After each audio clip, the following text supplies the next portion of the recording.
Everyone, welcome to Community Christian Church's online service. You're in the right place because CCC is all about helping people find their way back to God. No matter where we are in our journey of faith, we've all got steps to take. We're continuing the Life of David series today, and if you've missed any of the earlier weeks, you can check them out on CCC's YouTube page or at communitycc.net. This series is all about the heart, and that's what we're talking about today. I hope it's the highlight of your week.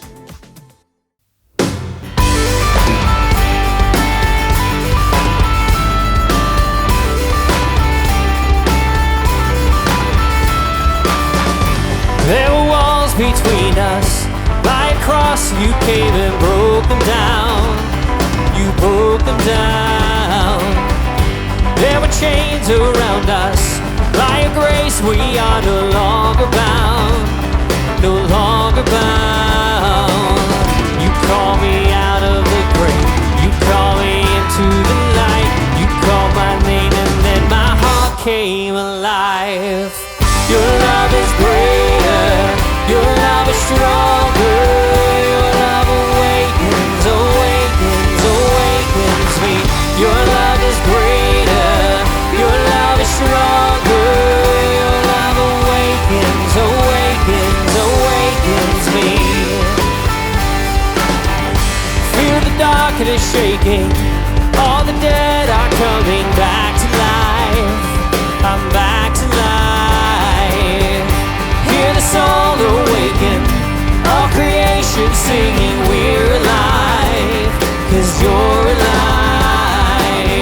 You call me out of the grave. You call me into the light. You call my name and then my heart came alive. Your love is greater. Your love is stronger. Your love awakens, awakens, awakens me. Your love is greater.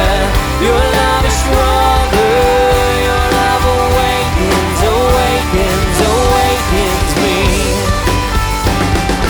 What a love we found. Death can't hold us down. We shout it out.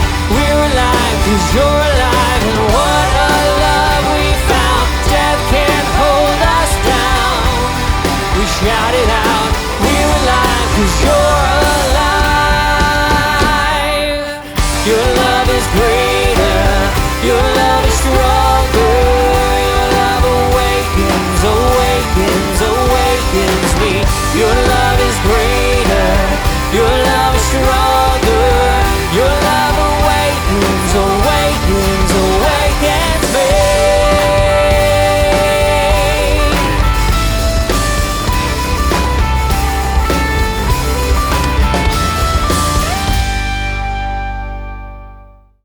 Well, hey everybody, thanks for tuning in today. We're in week number 4 of this series where we're studying the life of David from the Bible. David is one of the more dominant figures in the Bible, and he was an incredibly accomplished man, remarkably accomplished. But to God, what was really remarkable about David, what drew God to David was not his external accomplishments at all, but his heart. What God really loved about David was his heart. Check it out when the Bible says this about David. After God removed Saul, God raised up David to be their king. He testified concerning him, I have found David, son of Jesse, a man after my own heart, who will do my will. And I don't know about you, gang, but that is something I'd love to be written about me. And it's interesting that it's not, hey, I've found David to be a great warrior or a faithful shepherd, or a brilliant king. Nope. God says, David's heart beats in concert with my heart. What I care about, he cares about. What I focus on, he focuses on. What's important to me, David makes it important to him. You know, this whole series, the reason we're doing this, and the reason it's worth doing, is because it's about a heart deal for you and me. So as we learn about the different episodes and eras in David's life, the most important thing is you and I have an opportunity for our hearts to change into hearts that belong more and more to God, that are more and more and more devoted to God. You know, we first met David in week number 1, looking at 1 Samuel 16, the first time where David appears, where he's sought out and chosen by the prophet Samuel to be the next leader of the nation of Israel. David was selected to be the new king once King Saul was out of the picture. Then week number 2, we talked about probably the most famous story in David's life, where when he's just a teenager, he boldly goes before the Philistine giant, before Goliath. And because of the power and purposes of God working through David, he defeats Goliath in amazingly dramatic fashion. Last week, we looked at David during an era of his late teens and throughout his 20s where he's on the run. He's fleeing for his life from King Saul, who's trying to hunt him down and kill him. And David ends up in a cave of discouragement. And we looked at how he dealt with that by encouraging himself in the Lord. We explored what it meant to strengthen yourself in the Lord. This week, we're shifting gears to when Saul is now gone. All right, Saul's dead, and David becomes king, and he expresses some incredible leadership skills in the beginning of his reign. But there's this crazy, interesting episode in 2 Samuel chapter 6 where David's trying to get something done and his heart is on display. And I want us to pick up on it and learn from it and be challenged through this episode. So check out 2 Samuel 6. Here's what we read. David again brought together out of Israel chosen men, 30,000 in all. He and all his men set out from Bala of Judah to bring up from there the ark of God, which is called by the name of the Lord Almighty, who is enthroned between the cherubim that are on the ark. They set the ark of God on a new cart and brought it from the house of Abinadab, which was on the hill. Uzzah and Ahio, sons of Abinadab, were guiding the new cart with the ark of God on it, and Ahio was walking in front of it. David and the whole house of Israel were celebrating with all their might before the Lord, with songs and harps, lyres, tambourines, sistrums, and cymbals. When they came to the threshing floor of Nacon, Uzzah reached out and took hold of the ark of God because the oxen stumbled. The Lord's anger burned against Uzzah because of his irreverent act. Therefore, God struck him down and he died there beside the ark. David was afraid of the Lord that day and said, "How can the ark of the Lord ever come to me?" He was not willing to take the ark of the Lord to be with him in the city of David. Instead, he took it aside to the house of Obed-Edom, the Gittite. The ark of the Lord remained in the house of Obed-Edom, the Gittite, for 3 months, and the Lord blessed him and his entire household. Now, King David was told, "The Lord has blessed the household of Obed-Edom and everything he has because of the ark of God." So David went down and brought up the ark of God from the house of Obed-Edom to the city of David with rejoicing. When those who were carrying the ark of the Lord had taken 6 steps, he sacrificed a bull and a fattened calf. David, wearing a linen ephod, danced before the Lord with all his might, while he and the entire house of Israel brought up the ark of the Lord with shouts and the sound of trumpets.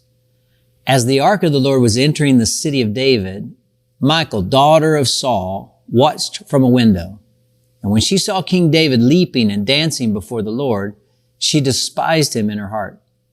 They brought the ark of the Lord and set it in its place inside that tent that David had pitched for it. And David sacrificed burnt offerings and fellowship offerings before the Lord. I've always loved seeing a great play or a musical or a really good movie, and this chapter would make for some tremendous theater. It's basically a 3-act play, and each act focuses on a major character. Like in Act 1, Uzzah dies. In Act 2, David dances, and in Act 3, Michal despises. But before we begin looking at Act 1, we need a little bit of background here. So let me kind of set the stage for this chapter. Back in the days of David, the central place of worship was the tabernacle. Saul reigned for about 40 years, and near the end, in particular, he compromised his obedience to God, and he just neglected the things of God. Under Saul's reign, the worship of God had been sadly and terribly neglected. It was just kind of pushed to the periphery. In fact, one piece of holy furniture had gotten separated from the tabernacle and was captured by the Philistines some 30 years earlier. And this sacred box, called the Ark of the Covenant, was a symbol of the presence of God. Saul and most of his people thought that the Ark was really no big deal. But David's now king, and he decides to bring the Ark to the very center of the city of Jerusalem as a visible reminder to everyone that God was present and God should be worshiped as their true king. We cannot overstate how significant it was for David's leadership and for the faith of the people of Israel for him to return the Ark to a place of real prominence in the nation. Well, earlier in the Bible, in Exodus 25, we learn about the Ark and we learn about God's really meticulous instructions for it. It was a rectangular box. It was just about 4 feet long and a little over 2 feet high. And it was constructed of a specific wood and it was overlaid with pure gold. And inside the Ark were 3 items: the tablets of stone on which were inscribed the 10 Commandments, a jar of manna from all those years when the Israelites wandered around the wilderness, and Aaron's staff, which had budded. The Ark had 4 gold rings, and it was to be carried with golden poles. Those poles were not to be removed from the rings. Now, the Ark was not some kind of magic box. The people of Israel were taught that it wasn't a source of power that they could just kind of plug into. It wasn't like their secret weapon. But the Ark was intended to be a kind of visible evidence of God's holy promises and His presence. God clearly stated that the Ark was to be handled only by the priests, the Levites, and the poles were to be carried on their shoulders.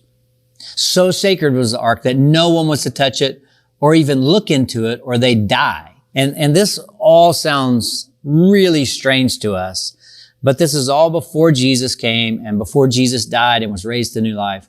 And prior to Jesus, so many things of God were found in symbols and images. There were rituals and symbols that had deep and significant meaning. And the centrality of the Ark of the Covenant was all a crucial piece of the centrality of the worship of God. The Ark of the Covenant provided the focus for worship. Now, David knew that the people had been ignoring God for a long, long time. Their hearts had drifted very, very far away from the worship of God under the reign of Saul. So when David took over the throne, he did a lot of important things. Like right away, he put the Philistines in their place. He consolidated the country. This is very impressive where he united the north and the south. He established a new capital city in Jerusalem. But perhaps the most important thing of all is he sought to bring the Ark of the Covenant, signaling the centrality of the place of God. He sought to bring the Ark to the capital city. And in doing so, he's pointing the people of the nation of Israel back to God. That's what's going on here, okay? So Act 1 of this story runs through like the first 11 verses of 2 Samuel 6. And David organizes not just a small group of his men, but 30,000 men to bring the Ark up to Jerusalem here. And so they head to the village where the Ark had been collecting dust for like 30 years or so. And the main character of Act 1 is this priest named Uzzah.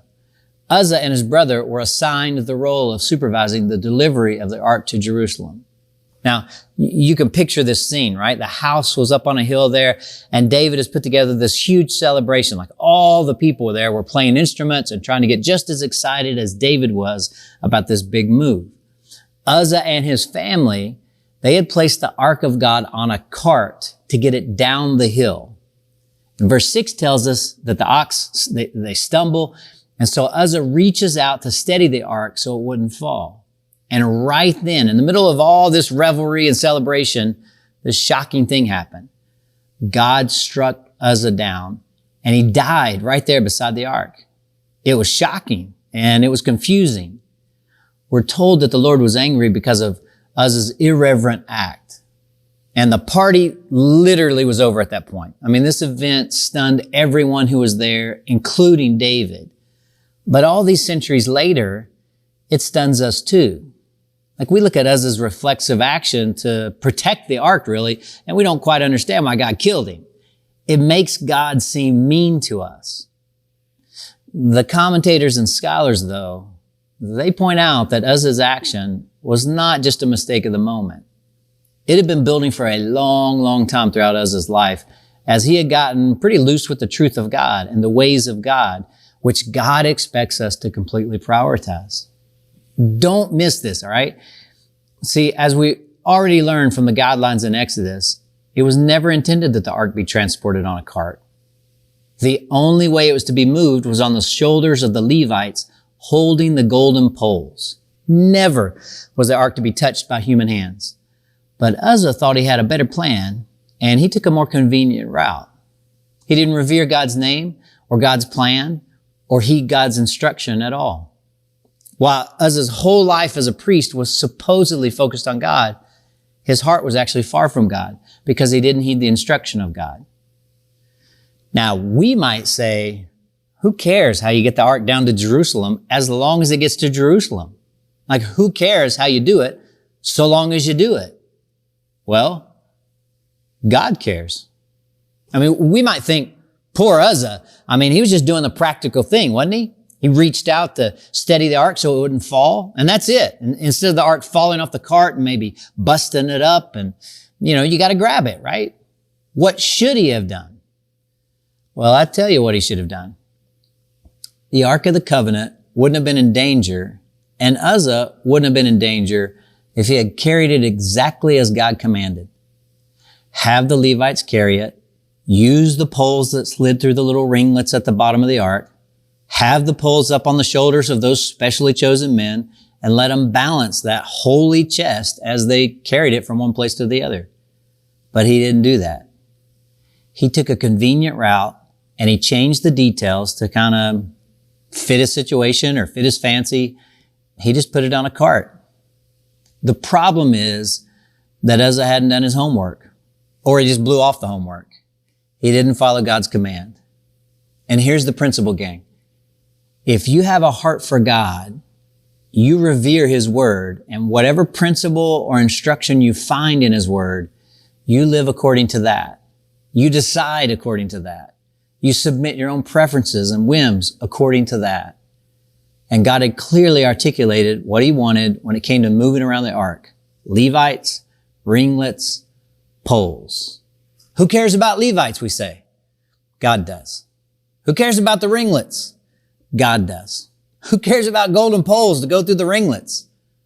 God does. If he didn't care, he wouldn't have said anything about it. But because he cares, we got to care too. And that's the point here. When we begin to care about the things God cares about, we become people after his own heart. Don't miss the message about the poles and the ringlets. The message is kind of our life. Do you see? It's the details. The pole and the ringlets. That stuff drives us crazy. We don't want to take the time to get the poles, or we don't want to go to the trouble of putting the poles up on the right shoulders. It's a lot easier just to use a cart after all, right? It's more efficient. It'll get us there quicker. And the good Lord can't be that concerned about all those details, right? Wrong. If the Lord cared enough to write it and cared enough to preserve it, he cares enough about the details to have us pull it off precisely his way. I have a feeling we all can relate to Uzzah. See, you and I, CCC, are most like Uzzah whenever we pick and choose which commands to obey and which ones to shrug off and ignore. Whenever we treat sacred things and sacred moments lightly. Quit excusing your disobedience. It's not rocket science. Pay attention to the things God considers important. Sweat all that small stuff. In a word, obey. See, that erosion, when we reduce God to a box, seeking him only when it's convenient or when we're in trouble, or taking the parts that we agree with or like, or flow with our cultural sensitivities, but leaving the parts that might be much more difficult or require sacrifice or might even be painful. We're just like Uzzah, and we drift and we drift and we drift. Take this command. Don't worry about that one. Agree with this perspective. Shirk off that one. And our hearts get farther and farther and farther away from God's heart. When we're concerned about what God's concerned about, then we become people after his heart. And that's where real life and freedom are found. Well, David's parade was severely interrupted by God's action with Uzzah. And David was pretty devastated. He actually goes home. He kind of sulks around for 3 months while the ark stayed with somebody else. But back home in Jerusalem, he had some time to think things over, and he had some time to do some homework. And he did. If we look at 1 Chronicles 15, a couple of books later in the Bible, there are a few verses where we see what David learned, starting in verse 1 of 1 Chronicles 15. After David had constructed buildings for himself in the city of David, he prepared a place for the ark of God and pitched a tent for it. Then David said, "No one but the Levites may carry the ark of God, because the Lord chose them to carry the ark of the Lord and to minister before him forever." David assembled all Israel in Jerusalem to bring up the ark of the Lord. And then you skip down to verse 12 there. He said to them, "You are the heads of the Levitical families. You and your fellow Levites are to consecrate yourselves and bring up the ark of the Lord, the God of Israel, to the place I have prepared for it. It was because you, the Levites, did not bring it up the first time that the Lord our God broke out in anger against us. We did not inquire of him about how to do it in the prescribed way.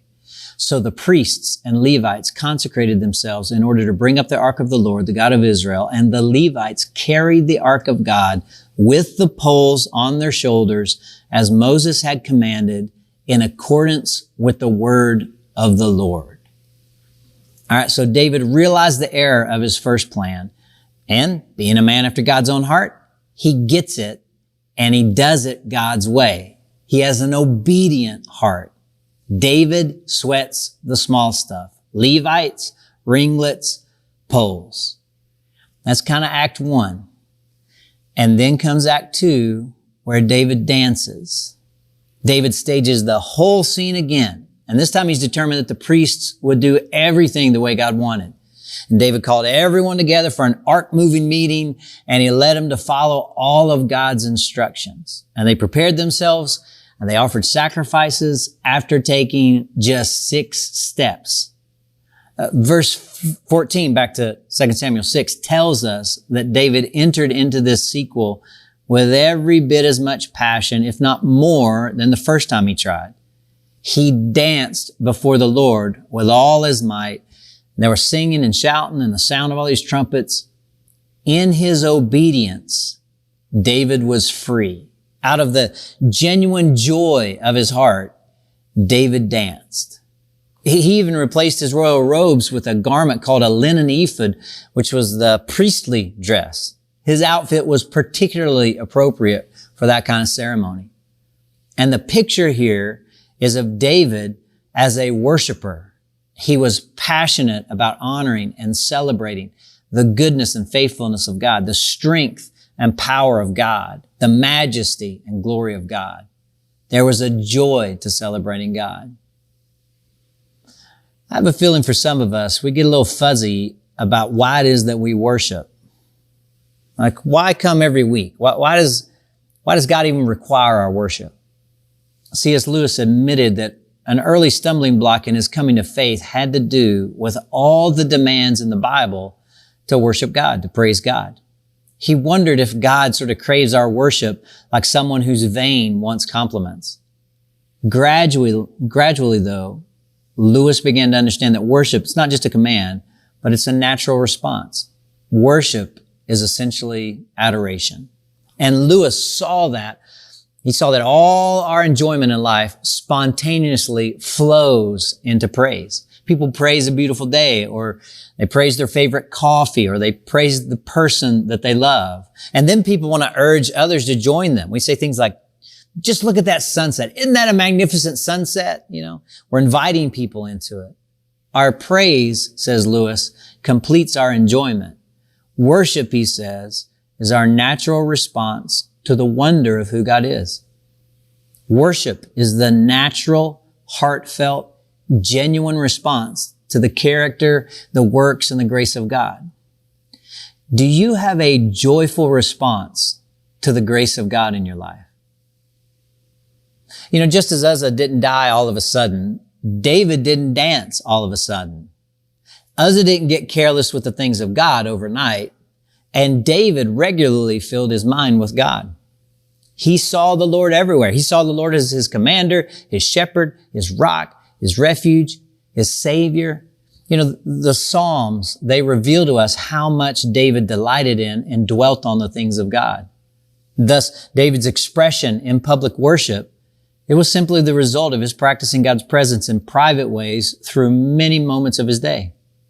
You know, there's a real common line from the Psalms that's associated with David. Like in Psalm 9, verse 1, David says, I will praise you, O Lord, with all my heart. And that occurs again in Psalm 86 and Psalm 111. David had an unguarded joy and passion that spilled out from his heart, and it bubbled up and overflowed in his life. And I wonder, when was the last time that you were so full of gratitude to God that you just overflowed with joy and gratefulness and expressed it in some way? You expressed it, a heart that was on fire with the goodness of God. Well, that was David. He was so passionate about God, and he celebrated God's presence and goodness, even though his wife Michal thought he had embarrassed himself and made a fool of himself. You know, she tried to rein him in a little bit. What are the neighbors going to think, David? You're the king after all. That wasn't very dignified. And David says to her, I'm going to celebrate before the Lord, even if it means I become even more undignified than this. I'm going to be humiliated in my own eyes and everyone else's eyes, but I'm going to celebrate God. You know, part of my hope is that throughout this series and throughout this summer, some of you will worship God with more passion than ever before in your life. Some of you will be moved to expressions of gratitude or to tears of joy or maybe sadness or conviction like you've never had before.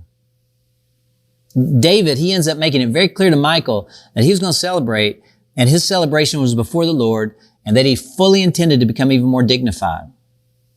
And I think that statement, I'll be humiliated in my own eyes, that David says, I think that statement really sums up the essence of this entire story.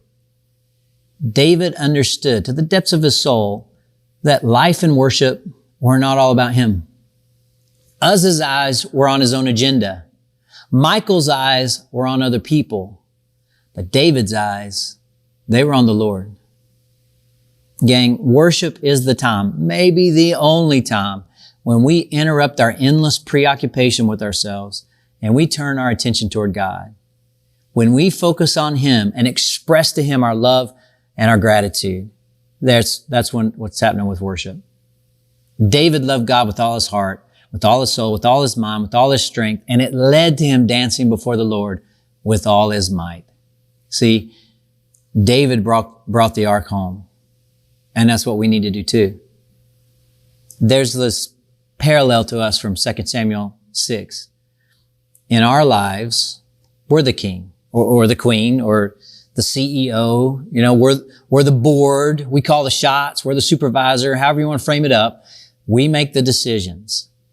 And there should be obedience and celebration and devotion and joy where God is the centerpiece of our life and not some peripheral thing we pull in from time to time. But instead what happens is we're frustrated as we're trying to get some need met by God. I remember that old song by Larry Bryant called Shopping List, where he sings, give me this, I want that, bless me, Lord, I pray. Grant me what I think I need to make it through the day. And that's us. We treat God like a vending machine we go to when we got a need. And all the while we were created to worship and walk with the Almighty God hand in hand all along the way. See, we want to feel like David. We want to be free and full and alive and passionate and purposeful and overflowing with joy in life. We want to have that fire. We want to feel like David, but we want to live like Uzzah. Be my own boss. Take or leave the commands. Head for the shortcuts. And so we got the ark off on a cart in someone else's home, gathering dust. He's on the periphery, 30 years or so on a shelf. And that leads to irreverence and laziness and a life built on halfway measures, and it kills us. And many of us are dying inside, hoping to put a Band-Aid on it all by throwing around God's name every now and again. It's time to bring the ark home. It's time to restore God to his rightful place in our lives. 2 Samuel 6, it seems so odd to us at first blush, but it's where we live, man. And it's a challenge. All of us have some ways we need to bring the ark home in full obedience to really experience the joy and freedom that we were created for before the Lord. Now's the time to honor Jesus and remember what he's done for us by taking communion. Grab some bread and juice so you can fully participate.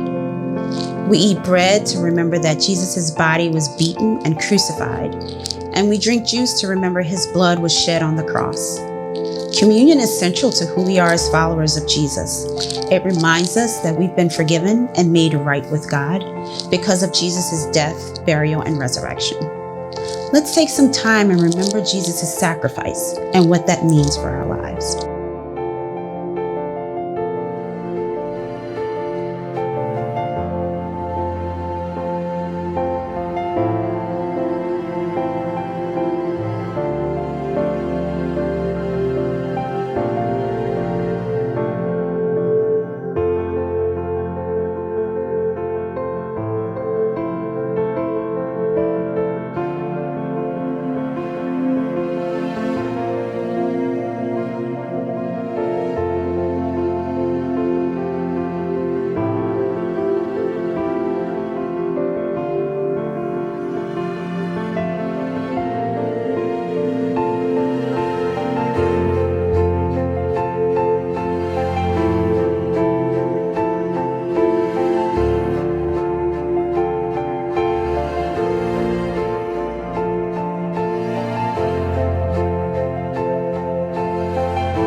Thanks again for tuning in and making CCC Online a part of your week. If you'd like to contribute financially toward helping people find their way back to God, you can click the Give tab at CCC's website or text CCC White Marsh to the number on the screen. Your generosity and giving make a real difference in people's lives, so thank you. It's really important and appreciated. If you enjoyed this online service, or maybe you found it helpful, you should come plan a visit with CCC in person. Head over to communitycc.net and click the Plan a Visit page. Here you can find what to expect and get some more info. It would be great to see you. Services are on Sundays at 9 a.m. and 10:45 a.m., both with full C3 Kids programming. Don't forget to say hi on social media at Community CC, and we'll see you right back here next time for the next installment of The Life of David. Take care, everyone.